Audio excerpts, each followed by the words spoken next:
Olá, maravilhosas! Hoje a gente começa o nosso segundo módulo do curso de Gestão Estratégica para Cafés Especiais. E o tema desse módulo é Gestão da Produção com foco tanto em qualidade quanto em rastreabilidade. Por que eu acho importante de falar disso? Peraí que eu só vou pôr um tempo aqui. Aí. Por que eu acho importante a gente falar disso? Porque o processo de produzir um café de qualidade superior está totalmente atrelado qualidade que vem ali de todo cuidado durante a colheita, durante a pós-colheita, durante também os processos que a gente falou anteriormente ali de controle de tudo na fazenda, desde o campo até a estrutura. Então, geralmente, por exemplo, quando a gente vai nas fazendas que tem uma qualidade superior ali, geralmente o pessoal está uniformizado, ou se é na agricultura familiar, mais simples, é tudo muito caprichoso, tudo muito limpo. Eles têm registrado ali os lotes que eles fizeram com especialidade, aqueles que têm uma constância, geralmente. Então, a gente vê um procedimento diferenciado que faz toda a diferença na gestão de café especial. Então, a gente vai tratar um pouco desses assuntos. Primeiro, vamos falar de treinamento de colheita. Então, a colheita, a gente pode. A primeira foto é de uma colheita colheita mecanizada, uma fazenda com uma estrutura maior. E aqui a colheita de punk, geralmente a gente vê muito aqui na nossa região, né? Na verdade, comparado com a colheita seletiva, que é a terceira foto, é a que a gente mais vê. E aqui a colheita seletiva geralmente acontece em regiões onde a produção é menor, ou onde o produtor quer fazer um lote diferenciado, quer tentar alguma coisa diferente, faz uma colheita ali só dos frutos maduros. Então, só para contextualizar os tipos de colheita. Tem a colheita semi-mecanizada que eu não coloquei aqui, que é com aquelas mãozinhas, que também é muito usado aqui na nossa região, mas que está ali mais na segunda imagem, né? Podendo colher tanto com a mão quanto com a mãozinha, com a maquininha. Uma coisa que eu aprendi quando eu fui trabalhar com numa fazenda de café especial, e desde então eu aconselho os produtores a fazer, é o mapeamento de qualidade. Tem até uma circular técnica da IPAMIG que explica certinho como que é o procedimento de mapeamento. Vou explicar aqui rapidamente também para vocês. Até aqui, se vocês for reparar, é do webinar Café, do que o professor Leandro ministra umas aulas, professor Leandro Paiva, então eu peguei da aula dele. Essa imagem também é de lá, então tudo que tiver o webinar foi da aula do professor Leandro, não foi uma aula produzida por mim, mas eu aproveitei muito bem dessa aula dele. Aqui, mostrando então o que é o mapeamento. Aqui a gente consegue mostrar na imagem uma fazenda, e cada uma dessas letras é um talhão diferente da fazenda. O que a gente faz? A gente colhe ali um período um pouco antes da colheita. Então, se a colheita começa em meados de maio, em meados de abril, começo de maio, a gente já faz essa colheita, uma colheita seletiva só de frutos maduros em cada talhão. Eu fazia de 5 litros, então andava todo o talhão. Então, por exemplo, aqui no talhão A, e andava todo o talhão colhendo um pouquinho de café para secar esse café e provar separado. Então a gente provava, quando era na fazenda, eram 37 talhões. Então andava todos os 37 talhões, gastava ali em torno de 2 semanas para fazer tudo e secava esses 5 litros de café e depois a gente provava para saber, para ter uma noção do que dava para ligar com qual. Porque durante a colheita a gente não consegue colher, principalmente fazenda que colhe com máquina e de mão ao mesmo tempo. A gente não consegue colher um talhão só ao mesmo tempo. Geralmente tem dois colhendo e tudo. Ou se você termina em um, começa em outro. Então é importante conhecer o que dá para ligar com o que. Gente, faz muita diferença esse trabalho. Aconselho, quem trabalha dando consultoria para produtores, aconselho que levem isso para os seus produtores também, porque faz muita diferença, principalmente quando você consegue um histórico dessas áreas, né? Ali em 3 anos. Depois de 3 anos na fazenda, tem alguns talhões que a gente já não fazia o mapeamento, porque foram identificadas áreas que não retornavam em qualidade. Não fazia sentido a gente ficar investindo tanto tempo. tanto trabalho nisso, né? Então a gente já separava ali como um lote que era bom, mas que não seria prioridade para a fazenda. Aqui, só mostrando como que era feito, andava em zigue-zague na lavoura. Tem a opção também, outra opção. Além de, o que eu aproveitava para fazer no mapeamento, além de fazer essa colheita desses 5 litros de café madurinho, era de colher 5 plantas no talhão.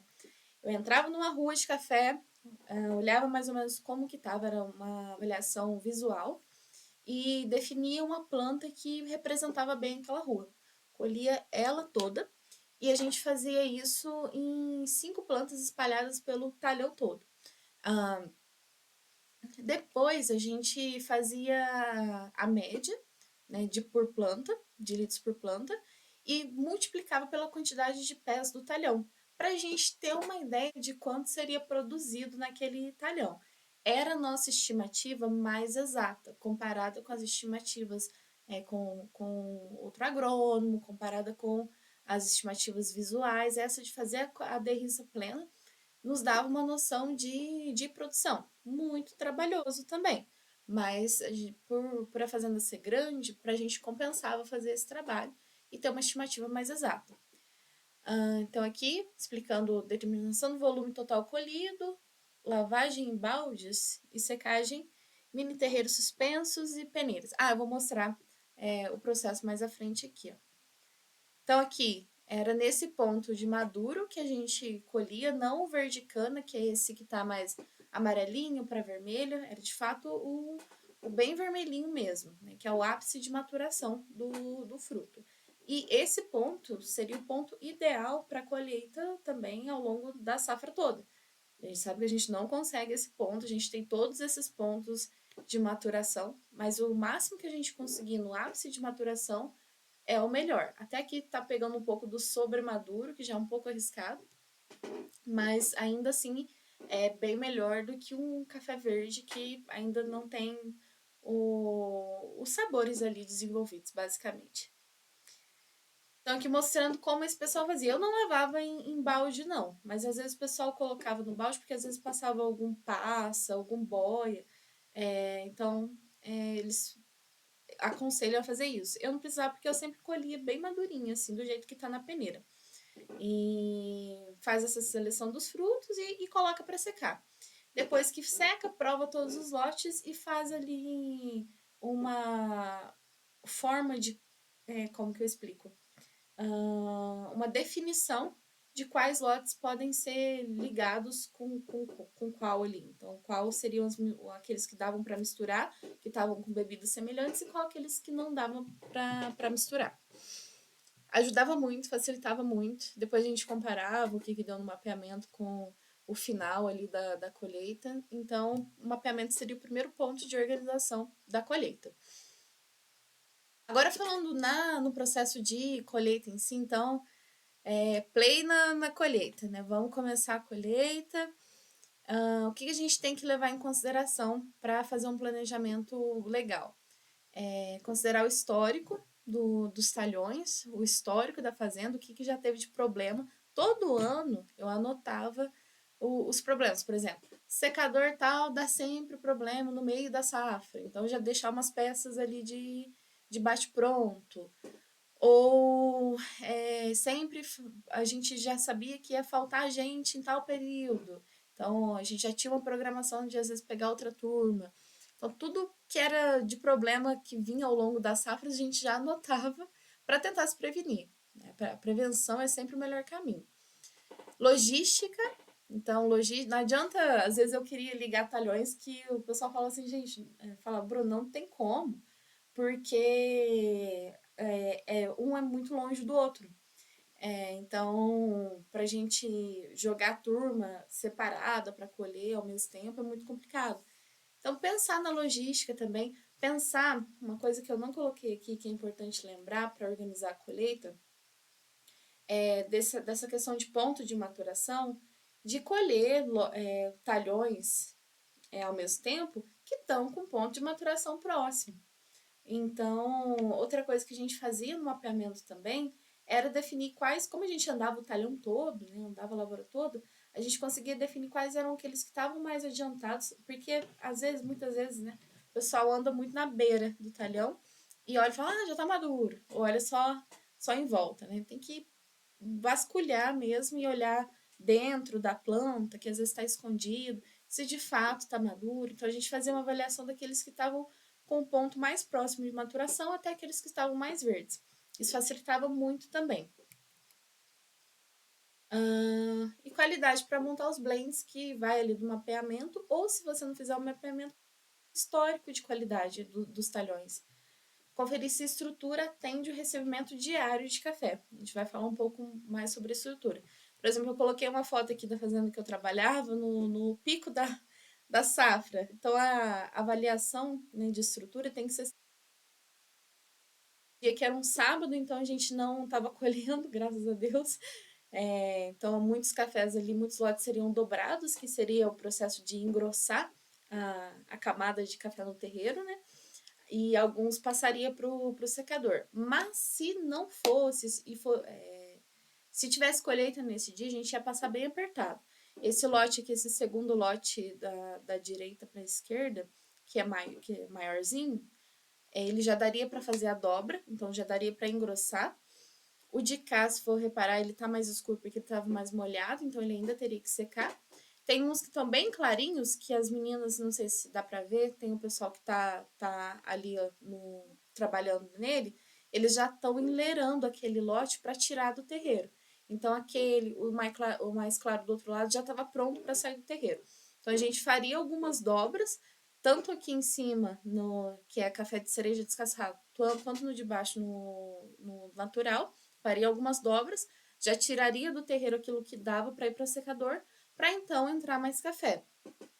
Mas ia passar apertado ali, era tudo bem calculadinho na estrutura, para atender o que vinha da roça. Né? A gente não diminuía a quantidade de colheita por dia. A gente trabalhava na logística do terreiro, dos secadores, para atender tudo que vinha da lavoura. E dava certo.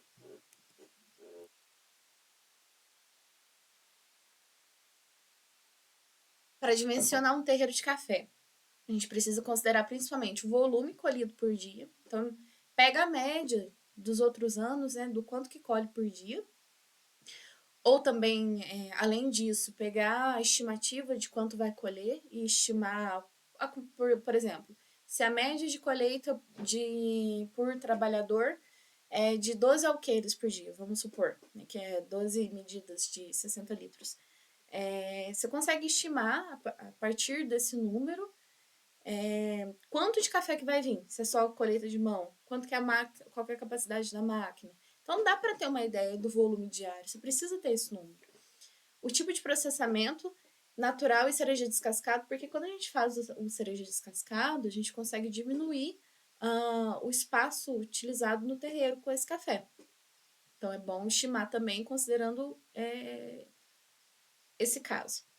E o tempo médio de secagem, né? Pensando ali, esse café vai ficar pelo menos 3 dias no terreiro antes de ir para o secador. Então, esse cálculo tem que ser feito com esses dias, considerando às vezes ali um dia a mais, né, por algum imprevisto. Aqui, então, eu trouxe um exemplo aqui para a gente ver melhor. Uma regra prática de dimensionamento. Para café natural, vamos considerar esse exemplo aqui. Café natural, eu não sei se todo mundo tem ideia dos termos. Então, o café natural é esse café aqui, ele com toda a sua estrutura, com a casca, com o pergaminho, ele é completo do jeito que ele veio da roça. O cereja descascada é esse café que a gente retira a casca e ele fica só no pergaminho secando no terreiro, tá? Então, voltando aqui, vamos considerar um café natural. Via seca, veio da lavoura, foi direto para o terreiro.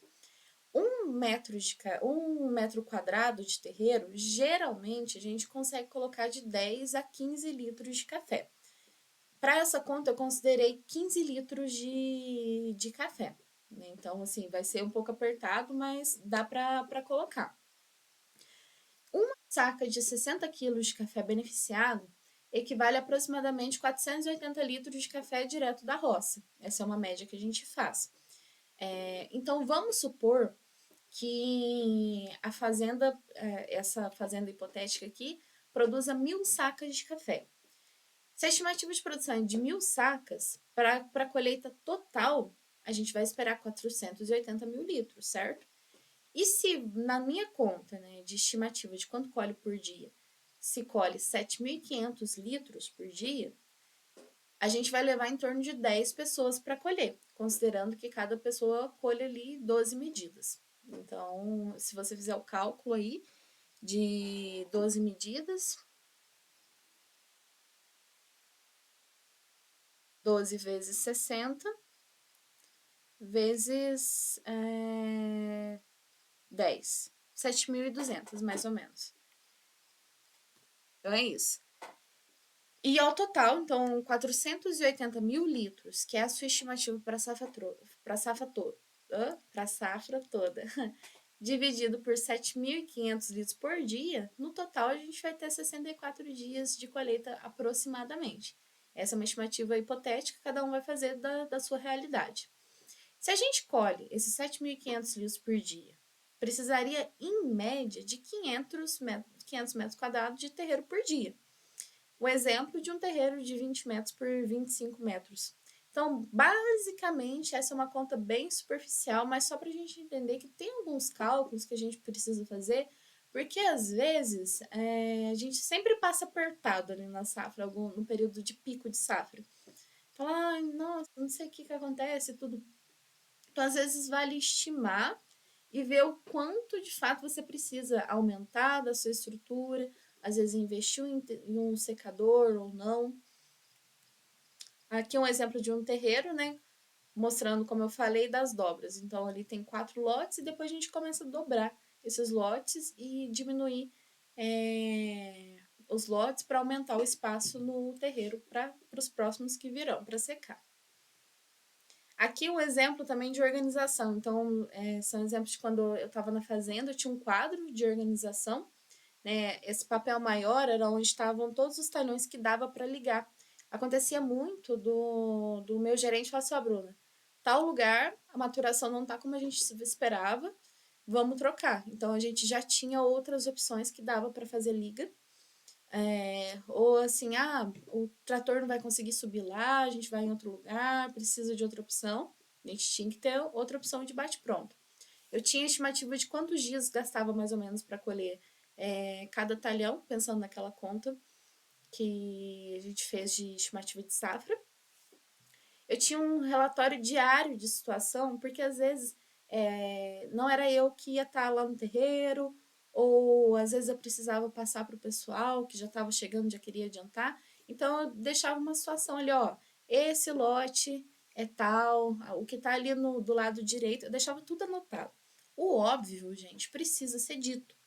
Então, até os mínimos detalhes eu deixava anotado para não falar assim, nossa, mas eu te falei, não sei o quê. Se tá anotado, não tem erro. Tem erro também, sempre tem erro, né? Mas diminui a quantidade de erros. Deixa eu ver se tem alguma coisa mais relevante para eu falar aqui. Basicamente isso. Era o relatório diário de situação ali. Isso daqui não era usado na rastreabilidade, era mais para controle nosso, para organização nossa. E aqui, olha, eram todas as fichas de avaliação dos cafés que a gente provava lá no mapeamento. Então eu tinha tudo mapeado, tudo aqui, ó, os grupos, né? Eu tinha 7 opções de ligas, que são grupo 1, grupo 2 e tal, separando os cafés em possíveis ligas a partir de perfil sensorial. E tinha tudo também em planilha. Hoje a Fazenda tem lá um histórico vasto, desde que foi 2019 que eu entrei lá, 2020, a gente conseguiu fazer um histórico bem legal. Hoje é muito bom a gente ter uma segurança do que a gente está vivendo. Então, até o chefe, que às vezes não é do café, no meu caso, que era da fazenda, ele não era do café, mas ele tinha total noção do que estava acontecendo na fazenda dele. Isso dava segurança para a tomada de decisão, é muito bom. Eu, pelo menos, sou assim, eu preciso ter segurança do que eu estou fazendo, do que eu tenho em mãos para poder trabalhar certinho. Cuidados na colheita. Então, aqui alguns detalhes básicos que numa fazenda de café especial a gente não pode deixar passar batido. Na roça, vamos supor, tem 3 talhão colhendo ao mesmo tempo.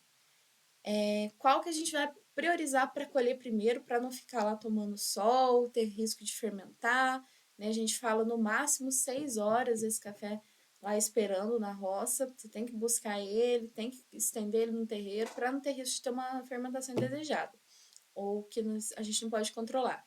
Então, primeiro a gente busca, no dia da colheita, o café de melhor qualidade, dá prioridade para ele.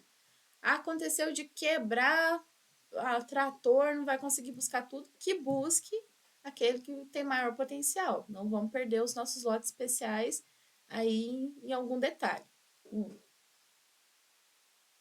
Se possível, não ligar cafés de variedades diferentes, cores, porque o café amarelo ele é diferente do vermelho até na seca. Então, se puder evitar fazer essa liga, e histórico de qualidade diferentes também, sabe? Que algum ali, por mais que no mapeamento ele até que deu uma bebida legal e tudo, mas todo ano esse talhão dá problema. Sei lá, tem muita broca, por exemplo. Um talhão que vai contaminar teu lote com defeito de broca. Poxa, vamos pensar, vamos avaliar esses fatores aí em conjunto para tomar a decisão de liga. Observar lavouras com fungo ou com muitos frutos secos, para não fazer liga de lotes especiais, de lotes que têm potencial com esses cafés. Porque um café com já seco, ele é susceptível, é mais susceptível a fungos. E podem ser fungos desejados, bons fungos, como fungos que são maléficos para o café. Então não vamos correr esse risco. Que depois pode correr o risco de riar esse café, de dar uma bebida desagradável e juntar talhão de maturação próximo. E quando a gente fala na colheita de cafés que você vai separar para microlotes, para lotes diferenciados, maturação, o ápice de maturação é sempre o objetivo, um dos objetivos principais, se não o principal. O ápice de maturação está concentrado o maior volume de açúcar dentro do fruto, que vai ter desenvolver aqueles compostos mais aromáticos. Então, o ideal sempre no ápice de maturação. Aqui, quando a gente fala colheita também, geralmente o que a gente vê nas lavouras aqui da região é a derriça completa da planta. Então, não vejo muito pessoal fazendo colheita seletiva, só em alguns casos específicos. Então, a gente tem que atentar que nesse caso a gente vai ter umidades diferentes e pode ter qualidade diferente. Se tiver a opção de lavar esse café, melhor separar, né, os frutos, logo mais a gente vai ver os tipos de processamento. Então, atentar que, por isso que eu sempre falo, frios com o pessoal, buscar o ponto máximo de maturação. E esse trabalho de maturação começa lá desde o preparo todo da lavoura. Então, uma planta bem nutrida, uma planta bem cuidada ali, que não passa por tanto estresse, por doenças, por tudo. Tudo isso influencia. É claro que o fator principal ainda continua sendo que a planta está susceptível a oferecer frutos de diferentes pontos de maturação, né? Mas quanto mais a gente conseguir cuidar dela, melhor ela vai responder em maturação. E daí, nesse caso aqui, a gente tem algumas opções, né? Dá para ver que tem bastante fruto verde, passa, seco. Então, a gente tem algumas opções para fazer a separação, porque são qualidades e pontos de umidade diferentes. Pontos críticos de controle. Então, colheita e recepção. Percentual de frutos verdes no início da colheita é um ponto de atenção. Lotes de microlotes, geralmente a gente não colhe no início da colheita, porque ainda vai ter frutos ali, o verde cana, às vezes, o que a gente vê muito, o arara, às vezes engana muito, né? Que fala, já tá amarelo, já tá. Mas às vezes ele ainda tá no estágio de verde cana. Quando ele tá aquele amarelo canário, pintadinho, é que é o ponto, é o ápice de maturação. Não só o arara, né? Mas nos cafés amarelos em geral. O café vermelho é aquele ponto intenso de vermelho, quase puxando para um roxo. Então, tá atento a esse ponto de maturação. Tempo entre colheita e processamento, como eu falei, não vamos deixar passar ali de 6 horas esse café parado na roça. Limpeza, gente, limpeza é algo muito importante para a gente considerar em fazendas que querem trabalhar com café especial e ter uma gestão mais estratégica. Porque contaminação, a gente não trata café como alimento muitas das vezes, né? Mas café é alimento. Então, todo ponto de contaminação é um ponto que a gente deve ter atenção. Limpar a carreta, limpar a moega, limpar todo o local que o café vai passar. Parece uma coisa boba, mas faz muita diferença no final. Então, aqui mostrando mais um pouco do terreiro organizado, vocês vão ver, porque a gente vai começar a falar sobre pós-colheita. Então, aqui a gente encerra o primeiro tópico aí dentro do módulo 2 e a gente já vai para o segundo tópico, que é os cuidados na pós-colheita.